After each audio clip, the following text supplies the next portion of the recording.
বাঁশের এই জিনিসগুলো দিয়ে উনি হচ্ছে বাসা বাড়ির অনেক ইম্পর্টেন্ট একটা জিনিস বানাচ্ছে। শেষ পর্যন্ত ভিডিওটা দেখতে থাকেন, বুঝতে পারবেন।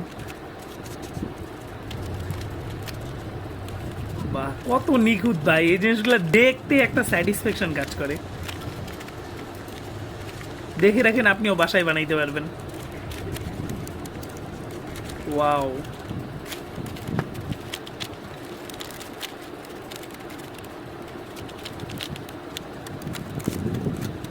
পরের পার্ট দেখতে হলে কিন্তু অবশ্যই সাবস্ক্রাইব করতে হবে, তাই যারা এখনো সাবস্ক্রাইব করেন নাই দ্রুত সাবস্ক্রাইব করে ফেলেন। সাবস্ক্রাইব করলেই পরের পার্ট আপনি পেয়ে যাবেন। ওয়াও, একটা সুন্দর একটা ডিজাইনের মধ্যে দিয়ে উনি নিয়ে আসছে বিষয়টাকে। ওয়াও, অলরেডি একটা শেপে নিয়ে আসছে। যারা যারা বুঝতে পারছেন কমেন্ট করে জানান যে জিনিসটা কি।